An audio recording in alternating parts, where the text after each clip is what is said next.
Fala, fala galera, sejam muito bem-vindos a mais um episódio do nosso podcast Fala Jotinha, o melhor podcast da rede da internet brasileira. E para você que está acompanhando a gente, você deve estar estranhando que eu fiquei sumido um tempinho. Eu tô passando por uma fasezinha meio complicada e estava nada mais, nada menos do que na grande Minas Gerais. E ó, você que tá me vendo, que timaço, hein? Esse meu cruzeirão, esse foi um presente lá de Minas que eu trouxe e tava ansiosíssimo, Jotinha, para poder gravar aqui. E com essa camisa maravilhosa, azul, embora hoje nós venhamos a falar dessa histórica campanha dos nossos times brasileiros nesse Mundial, né? Eu fiz questão de usar essa camisa maravilhosa que eu amo muito, do meu grande Cruzeiro. Você sempre foi Cruzeiro, né, cara? Embora meu coração seja fluminense, eu tinha que vir com essa camisa por esse presente da minha querida Minas Gerais. Um beijão, Juiz de Fora. E para você que tá seguindo a gente aí, não deixa de dar o like. Isso vai ajudar bastante o canal. Clica na mãozinha aí, segue a gente, compartilha lá com o teu amigão, que isso vai fazer muito bem pro nosso canal. Já tinha um prazer estar contigo aqui de novo, que saudade que eu tava aqui de gravar com vocês, de estar falando, mas se você pensa que eu não tô acompanhando, eu tô acompanhando tudo. Num dos últimos episódios, a gente teve a participação especial de novo do nosso querido Vini, a gente falou um pouquinho aí sobre o nosso querido Flamengo, e hoje nós vamos fazer um amarradão sobre tudo. Nós tivemos aí, né, o avanço do nosso querido tricolor carioca, que eu já tinha certeza absoluta que seria muito provavelmente o campeão. Infelizmente, o nosso Alviverde Palmeiras acabou ficando aí pelo caminho, infelizmente. Meu querido Mengão também, né, ficou para trás. E o meu Fogão também acabou perdendo pro Palmeiras. Mas a gente conseguiu acompanhar essa grande campanha dessa Copa do Mundo, que tem gente que tá criticando. O próprio Rafinha não gostou de ter perdido as férias dele. Rafinha, cola comigo, cara, que você vai se acostumar, tá mais de 5 anos sem tirar férias. E acabou sobrando aí, o nosso querido tricolor carioca. Eu vou começar aqui, já tinha falando sobre o nosso Fluminense, que partidaço ontem contra o Al Hilal. Eu vi um Fluminense diferente aí de tudo que a gente poderia imaginar. A gente começou o ano aqui fazendo uma projeção sobre o Campeonato Brasileiro e a projeção não era tão valorosa para uma campanha de um Fluminense que agora está numa semifinal de um Mundial, né? Vai disputar contra o Chelsea, um jogo que eu acredito que o Fluminense consiga emplacar, e acho que não está muito difícil o Fluminense ser campeão não, Jotinha, fala para mim um pouquinho do Fluminense aí. Então, assim, como você disse aí, a nossa expectativa pro Fluminense nessa temporada não era muito boa, né? A gente pensou, né, no Fluminense disputando ali zona de rebaixamento no Campeonato Brasileiro. Eu acho que o grande mérito nesse momento aí do Fluminense foi a correção de rota na hora certa, né? Era um time sem vida, um time desorganizado com o Mano Menezes. Parecia que ele tinha perdido ali um pouco da mão do plantel. E o Renato Gaúcho veio no momento certo, e era o cara certo, né, para estar comandando o Fluminense nesse momento. E tá aí, né, mais uma vez o Renato Gaúcho se provando, né, provando o seu conhecimento não só em gestão de grupo, mas conhecimento tático. Não é fácil você vencer um time europeu, você vencer adversários que tem ali um investimento maior que você. O Fluminense chegou nas oitavas de final da Copa do Mundo, sendo o clube com o menor investimento dentre eles, né? Cerca de 80 milhões era o valor do elenco do Fluminense. Uma comparação com o Botafogo e com o Flamengo, por exemplo. Botafogo 190, Flamengo 220. Né? Então você vê que existe um abismo já no Campeonato Brasileiro, né, entre os times brasileiros. Imagina para um time igual o Al Hilal, imagina para um time igual o Borussia, né? Então o Fluminense ele vem superando, um elenco, eu acho que esse elenco vai ficar marcado na história da torcida, na memória da torcida, do clube. É preciso dar muito valor para esses guerreiros que estão lá no elenco do Fluminense, fazendo muito bonito, honrando a camisa gloriosa do Fluminense. E é isso, é até difícil você pensar, né, em jogos como esses, né, que tem sido, você fazer uma análise tática, alguma coisa assim, né, porque acho que ali é mais coração né? Você agarrar aquele momento ali que é jogar uma Copa do Mundo. E o Renato conseguiu transformar muito bem tudo isso, né, em combustível para o Fluminense chegar entre os 4 melhores times do mundo nesse momento. E o Patinho Feio foi o Patinho Feio que chegou mais longe, né? Justinha, você comentou aí no início a questão de um time muito apagado e desorganizado, com uma gestão do Mano Menezes. E aí a gente vê um Renato Gaúcho que também não estava numa boa campanha anteriormente, que encaixa ali com o Fluminense. O que a gente pode vislumbrar aí a nível de gestão técnica ali, cara? A gente pode entender que a gente tem um elenco que tem esse abismo que você falou de investimento, mas que quando encontra uma cadência de futebol, o interesse em jogar bola, o interesse em ser campeão, conquistar alguma coisa, junto com essa questão técnica, é isso que diferencia tudo? Queria que você falasse um pouquinho dessa gestão do Renato Gaúcho. Um pouco de tudo isso que você falou. O Renato, todo mundo sabe como ele é sábio ali, né? Ele é malandro, né? Ele conhece os caminhos dali do futebol, dentro de campo principalmente, foi um grande jogador.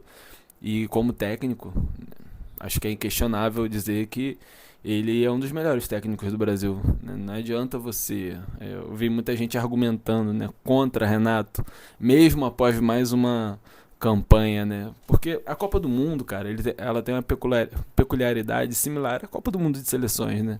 Se você tem ali um elenco de menor investimento, com jogadores que não são tão vistos assim como grandes jogadores, contratações caríssimas, o Fluminense não fez nada disso. Mas se você encaixa naqueles 30 dias um bom trabalho, o grupo encaixa e o Renato consegue ali fazendo as alterações que de fato fazem o Fluminense ser competitivo, acontece como aconteceu com a Argentina na Copa do Mundo. Muita gente não se lembra, mas o primeiro jogo da Argentina na Copa do Mundo de 2022, a Argentina perde para a Arábia Saudita. E no jogo seguinte, o Scaloni ele precisa fazer uma alteração para ir ajustando o time e tal, e bater o campeão, Marrocos. Ninguém esperava que o Marrocos fosse chegar entre os 4 melhores da Copa do Mundo, e chegou. Croácia. Então, são situações que acontecem em competições curtas, como é essa Copa do Mundo. Então, nesse caso, ainda mais com a sequência de jogos muito próximos dos outros, a questão física acaba nivelando as equipes, né? As equipes europeias, por exemplo, vêm de um final de temporada, as brasileiras estão no meio de temporada, então é uma junção de tudo isso, né? E o Renato, sabidamente, ele tem um conhecimento grande sobre gestão de elenco, né? Ele fala a língua dos jogadores, isso é muito importante, né? Então eu acho que esse mix aí de situações tem feito o Fluminense fazer jogos grandiosos contra clubes não maiores, mas com maiores investimentos, né? Então, nesse caso, acabou nivelando ali o Fluminense sobressaindo, fazendo partidas quase perfeitas, né? Como foi a de ontem do Al Hilal.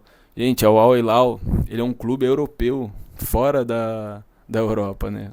Se você for puxar jogador por jogador, que time brasileiro tem um jogador como o Milikovic-Savic, como o Marcos Leonardo, né, que é uma promessa aí brasileira, o Malcom, um grande jogador, Rubem Neves, então Koulibaly. Então são jogadores do alto nível europeu que estão no Al Hilal, e o Fluminense foi lá, fez a grande partida, e agora é o Brasil, né? Quem ficou com dor de cotovelo aí vai ter que...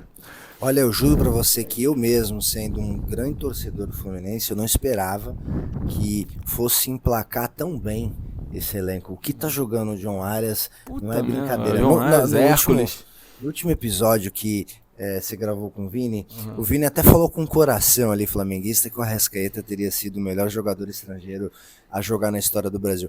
Eu não concordo tanto contigo não, Vini, mas sou fãzaço do Arrasca, tá? Mas... o que tá jogando o John Arias não é brincadeira, cara. O que tá também jogando o Thiago Silva, o Fábio, você vê ali o time do Fluminense muito, muito bem encaixado, o Hércules.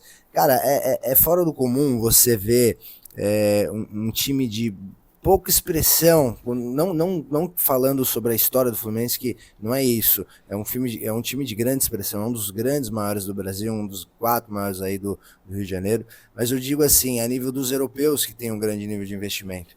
Então você olha ali a importância do jogo de futebol ali, da participação da equipe, da gestão técnica ali. E você vê o Fluminense fazendo um jogo absurdo, cara. Um futebol absoluto, um futebol que a gente espera até de uma seleção brasileira. E isso acaba envolvendo de novo a questão será que é só ter os bons jogadores, os melhores, o investimento? Não, cara, eu acho que tem parte ali de você querer vencer, de você querer ganhar, de você querer se apresentar. E o Fluminense está fazendo isso. Ontem eu assisti a partida, o Fluminense jogou muito bem. Eu acho que não teve nenhum jogo que o Fluminense não conseguiu jogar bem, né? No máximo modesto, mas jogou como quem quer realmente ser campeão. No geral, acho que todos os times, né? Por mais que tenham recuado de alguma maneira, jogado um pouco mais assustado, mas, cara, é uma Copa do Mundo, né? E aí ontem teve também uma coletiva do Renato Gaúcho, ele falou um pouquinho sobre não ser bem aproveitado. Eu sinceramente, eu já havia comentado aqui algumas outras vezes o quão eu sou fã do Renato Gaúcho, o quão eu via ele como um grande técnico característico da seleção brasileira. Tá? Eu não sou contra o Carlos Ancelotti, mas eu vejo que a gente tem ali alguém que tenha uma posição de grupo e mais barata, por assim dizer, para poder assumir a seleção. Alguém mais característico, eu acho que o Renato Gaúcho seria um grande técnico da seleção brasileira, né? E ele falou, deu-se a entender isso, você me corrija se eu estiver errado, mas que não há um aproveitamento, não há...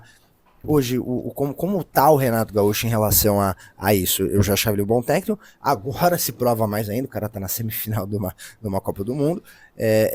O que a gente enxerga dessa fala dele e dele sendo um técnico agora dentro do Brasil? Eu confesso que eu não gosto muito desse tipo de declaração, que eu acho um pouco oportunista, né, da parte dele. Pô, o cara tá na quarta de final, tá na semifinal, ele pode falar o que ele quiser. Né? Mas também tem aquela situação de que realmente ele é um treinador que não sempre é visto como abaixo ali do escalão de elite de treinadores. Então, se você for pensar por esse lado, pô, se você não se valorizar, quem é que vai te valorizar, né? Então, indo por essa linha, tudo bem. Mas o Renato Gaúcho, sem dúvida, é um treinador que os jogadores gostam muito, cara. Isso é indiscutível. Todo lugar que ele passou, ele fez bons trabalhos muito relacionado a isso, né? A questão da gestão. Eu acho que ele tem deficiências... quem sou eu para falar isso, né? Mas eu acho que ele tem deficiência sintática. Eu acho sim que ele não é completo nessa parte, mas também não é ruim, não significa que ele é ruim. Eu acho que tem treinadores melhores nessa questão. Mas para uma competição, o Renato sempre foi copeiro, né? Ele sempre se saiu muito bem em competições de Copa.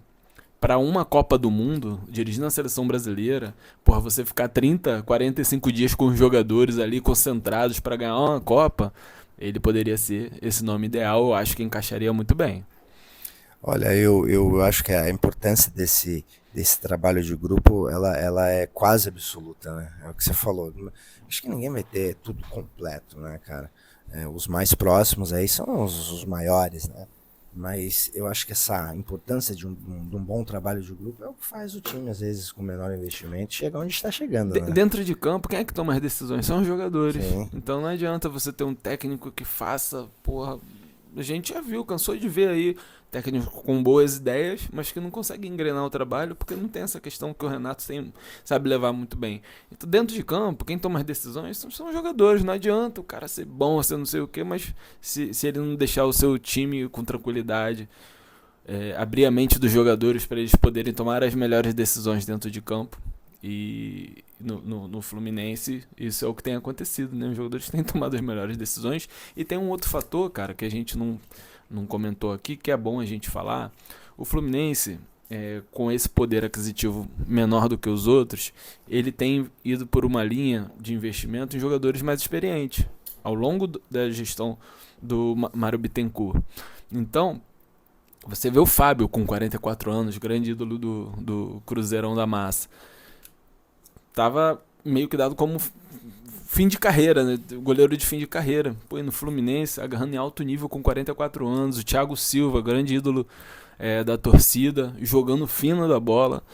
E isso tem dado certo, essa mescla de jogadores mais experientes, né? Um grandíssimo jogador que é o John Arias, talvez o melhor estrangeiro hoje no futebol brasileiro, ou um dos melhores jogadores do futebol brasileiro, a gente pode discutir isso. E a garotada que vem de Xerém. Isso é muito forte, né? Você vê o Martinelli ontem, tá há 8 anos já no Fluminense, meteu um golaço, e não é só pelo gol, é pelo futebol que ele vem jogando. E é enraizado, né, cara, com Xerém, com os jogadores mais experientes. Então essa mescla tem dado muito certo e tem equilibrado essa questão da falta do poder aquisitivo, né? Você vê os talentos de Xerém com jogadores experientes, ajuda na evolução dos jogadores, né? E o Fluminense continua sendo competitivo. Cara, seguindo nessa mesma linha, como que sai o Fluminense dessa Copa do Mundo? A gente tá vendo o Fluminense viver um sonho, como o Flamengo viveu, como o Palmeiras, que infelizmente foi eliminado ontem, viveu, como o nosso querido Botafogo viveu. Eu queria que você falasse um pouquinho do que o que é a volta para casa, mesmo, vamos contar com o Fluminense talvez sendo campeão, né, ou não. Como que voltam esses times para casa depois de viver esse sonho? Porque assim, vamos falar de um Botafogo que foi eliminado pro Palmeiras, do Palmeiras que foi eliminado ontem pro Chelsea, do próprio Flamengo que foi eliminado por um Bayern. Como é que esses times eles retornam para casa? Eles retornam com uma sensação de que foi além do que se esperava, voltam com uma experiência vívida que vai ajudar nessa jornada agora dentro do país, né, do seu país, dentro do Brasil, da Copa do Brasil, do Campeonato Brasileiro, ou ele volta um pouco mais cansado, um pouco mais sentido?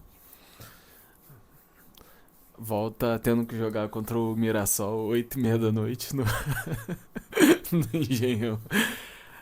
Ah, cara, é engraçado tu me perguntar isso, que ontem, depois do jogo do Fluminense, eu fiquei pensando sobre isso, realmente.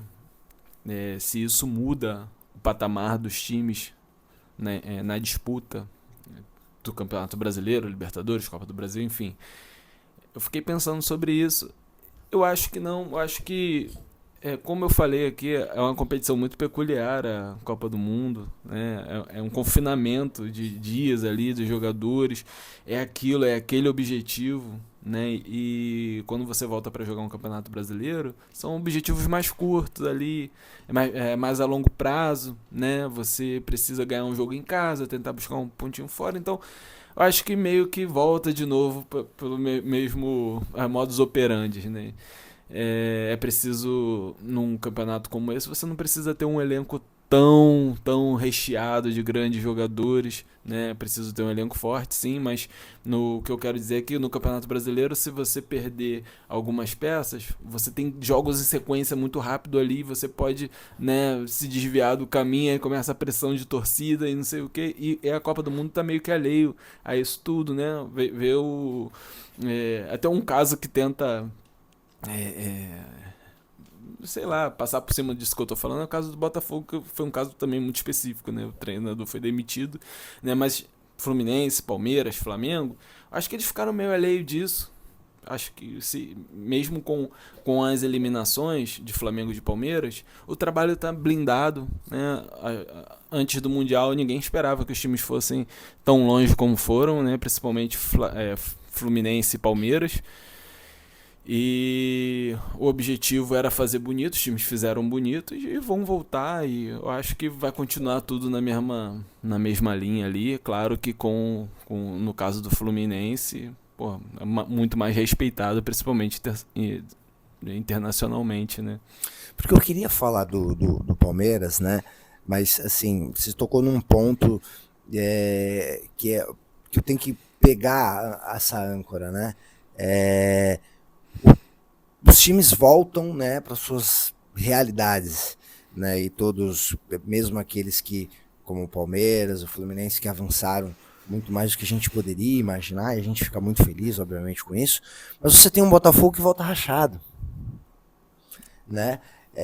O quão isso fez bem ou mal para um Botafogo que volta sem técnico?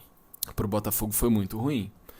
Acho que o Botafogo é o time que volta numa situação pior dentre os 4. Volta sem técnico, sem jogadores importantes, como o Jair e o Igor Jesus negociados. Então, teve a contratação do Caio Fernando, teve a contratação de boa contratação, excelente contratação do Joaquim Correia, do Arthur Cabral, são bons jogadores. Mas vai ter de novo que iniciar um novo processo, um novo trabalho no meio de uma temporada, com no horizonte ali jogos das oitavas da Libertadores, jogos finais da Copa do Brasil. Então vai ser muito difícil, né? O treinador já vai chegar sob pressão. O Botafogo chega muito pior dos 4, acho que sim, acho que o Botafogo chega numa situação bem pior, né? Teve essa questão do Renato Paiva, a gente pode discutir se era merecido ou se não era, mas ao que tudo indica, né, já tinha alguns questionamentos dentro do elenco do Botafogo. A forma como o Botafogo enfrentou o Palmeiras desagradou os jogadores, né, que viam que o Botafogo tinha a capacidade de enfrentar de igual para igual, e tinha, né? E a gente viu ontem o Palmeiras enfrentando o Chelsea. Não sei o porquê que o Renato Paiva se apequenou tanto para jogar contra um adversário que a gente está tão acostumado a enfrentar, né, que é o Palmeiras. Então, tudo isso foi culminando ali na perda de paciência do John Textor, e ainda mais a fatídica entrevista que ele deu pós-jogo, né? Ele não poderia nunca dizer que o Botafogo não tem um jogador dos valores de Paulinho e de Vitor Roque, onde você tem um clube que investe quase 600 milhões na temporada em reforços. Então, contradiz muito do que é o trabalho hoje feito no Botafogo. Então, ele veio com a expectativa de fazer o Botafogo jogar, o tal do Botafogo Way, né, o Botafogo ofensivo, e o Botafogo não vinha conseguindo desempenhar esse futebol fora de casa, e principalmente aí na Copa do Mundo. Depois que ele vence o PSG, cara, todos os méritos, né, talvez o treinador não conseguiria, todos os méritos, né? Excelente o trabalho contra o PSG, mas contra o Atlético de Madrid e principalmente contra o Palmeiras, a postura deveria ter sido outra, já que eram adversários mais acessíveis. Então, eu acho que isso aí culminou nessa demissão, mas se tinha um momento também que você poderia fazer isso, eu acho que é agora, né? Você tem uma semaninha aí até o jogo do Vasco, no domingo que vem. Vamos ver se a decisão foi acertada, só que, pelo amor de Deus, não demora 3 meses de novo para trazer um técnico, né, John Textor? O que me preocupa é justamente isso, você não ter um plano B. Mas não tinha, porque o plano não era mandar embora, né? E aí você de novo entra naquela linha que nós tínhamos ali no início do ano, contrata quem vem, coloca quem entra, quem sai, né? A gente falou bastante também sobre a escassez de técnicos no futebol brasileiro para que a gente conseguisse ter uma boa rotatividade, né? Você tira, você troca, bota alguém e você não tem um nome aí no mercado pronto para poder trazer e talvez possa se agravar. Fugindo um pouquinho aqui da linha de raciocínio, mas no mesmo tema você tem o São Paulo também que perdeu aí, tirou o Zubeldia e volta com o Hernan Crespo, você vê algumas coisas meio atabalhadas. O que não prestava antigamente, agora presta. Dá uma sensação para quem tá de fora, eu acho que não é só a sensação para quem tá de fora, dá uma certeza, né, de que as ações são feitas pela emoção, né, e não pela razão. Por mais que, aí é minha visão, por mais que o cara tenha feito um comentário que não possa ter sido tão feliz, né, você tem alguma coisa ali para se fazer, é mais fácil você tomar essa decisão depois, né, de você ter algumas alternativas do que você sem ter nenhuma, né, cara? É melhor pingar ou secar, mais ou menos por aí, né? E aí você, de forma também contraditória, você vê que depois da vitória do Botafogo sobre o PSG, que vai ser histórica, o Textor abraçando o Renato Paiva no meio da entrevista e depois, entendeu? Né, então, assim, é muito pela razão, mas quem sou eu para criticar o Textor, né, que tá deixando a sua marca, a sua história, já deixou sua história aí no nosso querido Botafogo. E o Palmeiras que se despediu também da Copa do Mundo de Clubes, né, perdendo pro Chelsea. Eu fiquei muito triste, cara. Eu acompanhei um pouquinho do jogo e eu tava torcendo muito pelo Palmeiras. Até minha esposa falou se não é esse o problema. Todos os times que eu torci perderam. Não vou nem torcer mais pro Fluminense, hein, cara. Deixa meio pé frio, já tinha. Torce pro Chelsea, cara. Mas assim, o Palmeiras que jogou sendo bastante pressionado pelo Chelsea, nada novo, nada que nos surpreende, porque a gente sabe da capacidade dos times europeus, mas conseguiu segurar bem, chegou até a empatar. Né? Infelizmente, que golzinho feio, cara. Parece até aqueles gols que você faz comigo no videogame, cara. O cara chuta, a bola bate no Richard Rios e pega o Everton meio que desprevenido ali, a bola vai pro gol, que gol horroroso, né? Mas da outra parte, no empate do Palmeiras, teve um golaço do Estevão. O Jotinha acha que ele foi tentar cruzar, eu acredito que não. Acho que ele chutou mesmo e teve um bom chute e um gol magnífico, né? O Estevão, que a gente torce aí para que ele tenha também uma boa evolução para uma das promessas aí do futebol brasileiro. Mas o Palmeiras se despediu, mas também muito bem. Como fica o Palmeiras aí, Jotinha? Se despedindo, eu tava levando muita fé de que o Palmeiras fosse conseguir bater o Chelsea, não vou dizer muitas dificuldades, mas que não fosse perder, né? O Palmeiras aí, o que a gente observa dessa campanha do Palmeiras no Mundial no geral? A vitória do Flamengo emblemática contra o Chelsea deixou uma sensação de que seria fácil enfrentar o Chelsea, mas na verdade todo mundo sabe como é difícil enfrentar um time europeu, principalmente um time do escalão do Chelsea, Big Six da Premier League. É muito complicado, um time muito, muito forte. Mais uma vez, investimento absurdo, né? São jogadores que eles tiram nossos melhores jogadores daqui do Brasil. E na questão do Palmeiras fica um pouco do questionamento. Já tem o Abel, ele entra nessa Copa do Mundo já um pouco questionado, que ele vinha num momento ruim no Campeonato Brasileiro junto com o Palmeiras. Reforços caríssimos, que a Leila esse ano abriu os cofres, né, para poder reforçar o Palmeiras. E até agora ele não conseguiu fazer esse Palmeiras jogar de fato um futebol bonito, né? É um futebol muito burocrático. O Palmeiras do Abel joga já há anos, porém muito competitivo. Então, eu acho que ele volta desse Mundial com mais questionamentos ainda. Ontem, no jogo contra o Chelsea, no primeiro tempo, principalmente, o Palmeiras podia ter saído perdendo de 2-3-0. O placar foi injusto. O Chelsea merecia ter feito mais no primeiro tempo.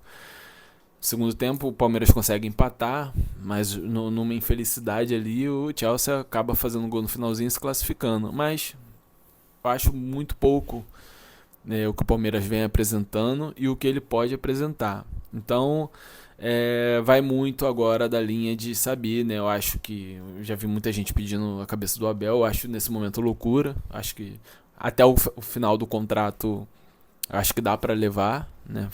Terminar essa temporada, porque querendo ou não, ele é um excelente técnico, tem escassez de técnicos no futebol brasileiro. E eu acho que ele entraria naquela mesma no mesmo que está acontecendo no Botafogo, né? Você gerar um técnico e depois ficar sem. Mas eu acho que também há vida sem Abel Ferreira. Todo mundo espera que o Palmeiras jogue muito mais do que vem jogando já. Ano passado o Palmeiras não ganhou nada.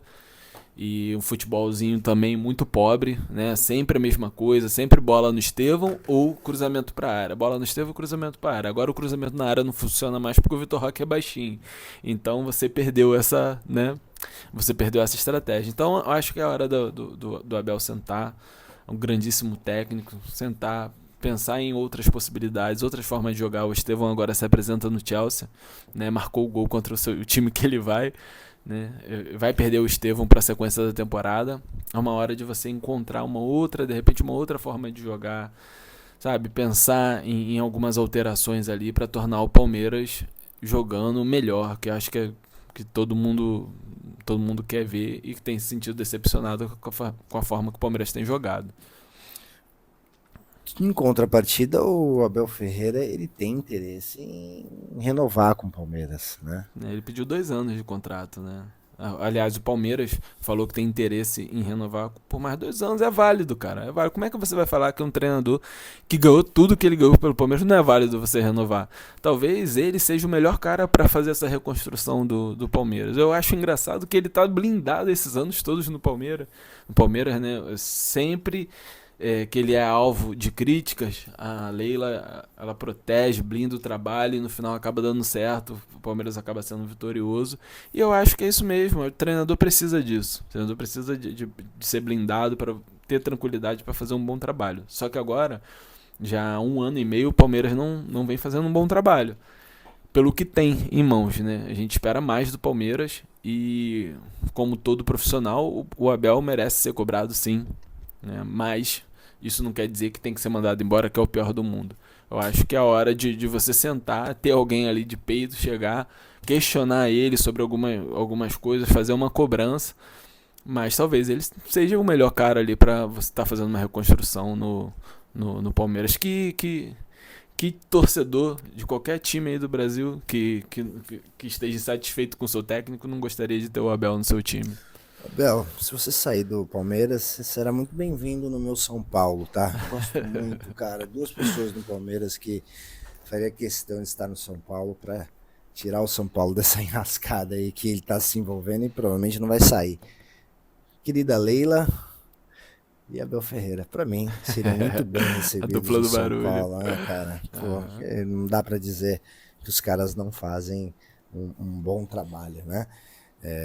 Embora o Palmeiras não tenha ganho nada no ano passado, nos últimos anos, talvez uma das equipes mais bem equilibradas que a gente possa ter aí em solo nacional.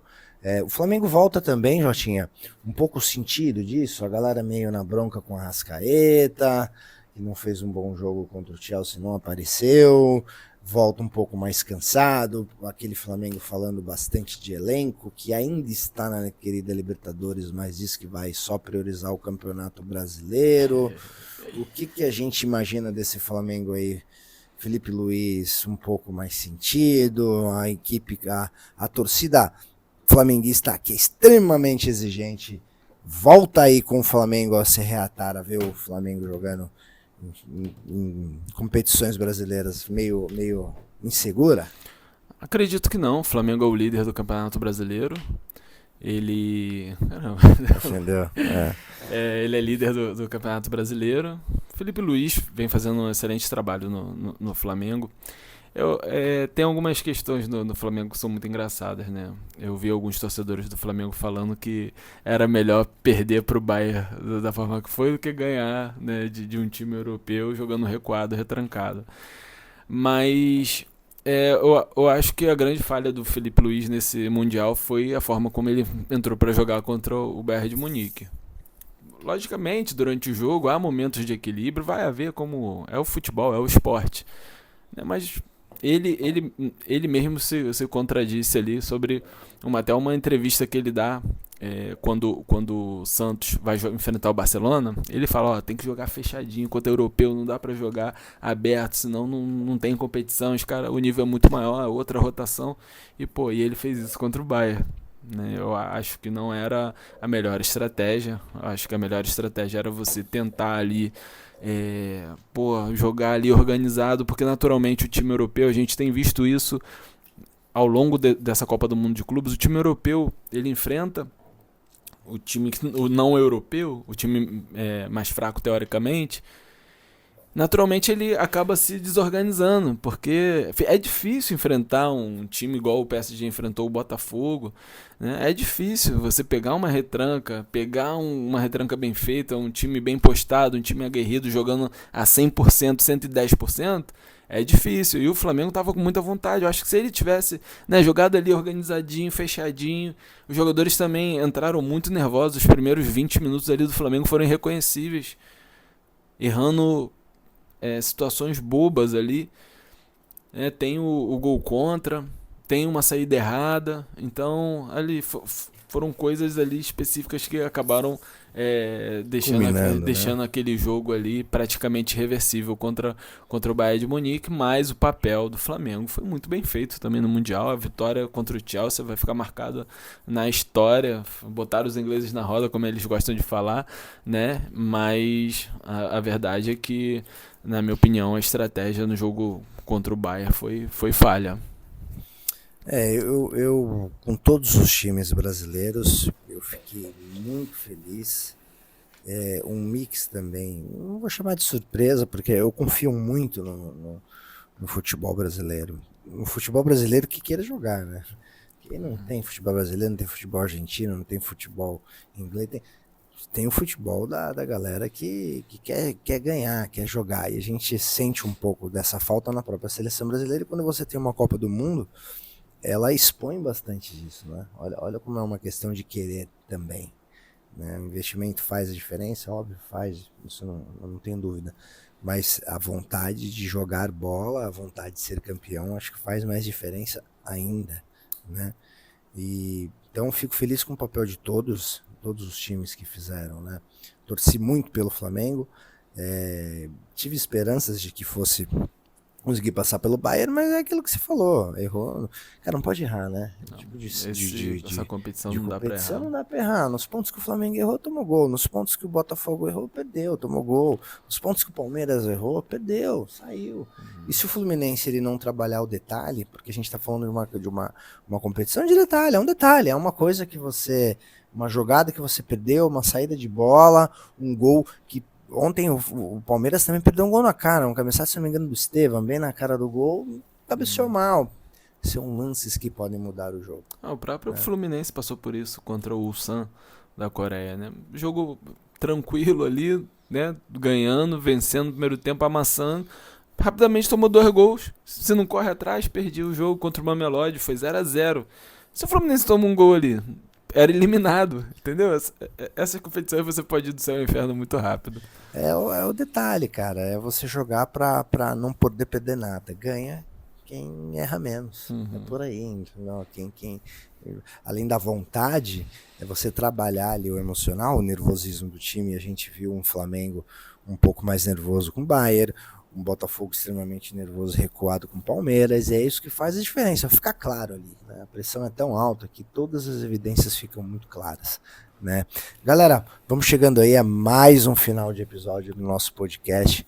É um prazer inenarrável estar aqui com vocês. Que saudade que eu tava de gravar, que muito saudade bom, que eu cara, tava de conversar gravar com vocês. Em casa. Pô, a nossa rotina tá bem apertada agora, mas isso não vai inviabilizar os nossos sonhos, né? Eu prometo a vocês que eu vou estar aqui, né? E espero estar sempre contando com vocês. Não deixe de curtir, não deixe de compartilhar, que isso ajuda bastante no canal e faz a gente muito feliz de poder estar falando aqui com vocês, porque a gente vai estar vendo o resultado disso, né? Então, um beijão no coração de vocês, a gente se vê. Valeu, galera. Até o próximo episódio. Tchau.